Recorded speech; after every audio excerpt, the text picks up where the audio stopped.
You ask Tiger to solve. This deals with linear equations with one unknown.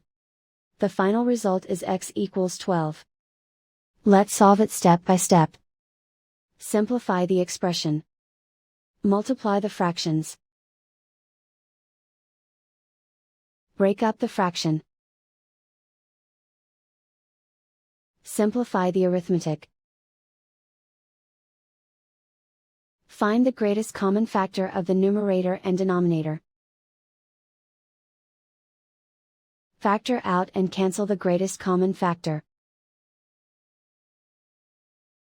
Simplify the arithmetic.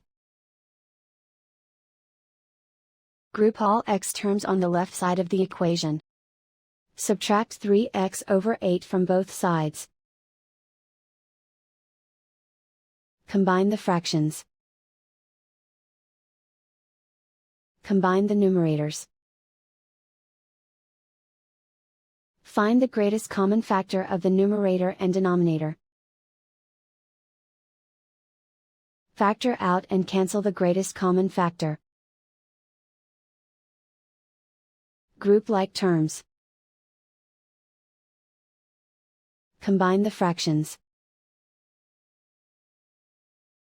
Combine the numerators. Reduce the zero numerator. Simplify the arithmetic. Isolate the x. Multiply both sides by inverse fraction 4 over -1.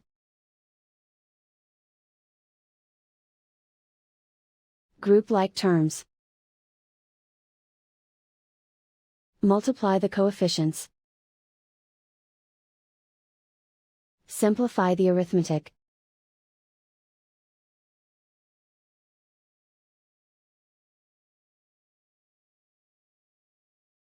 And so the final result is x equals 12.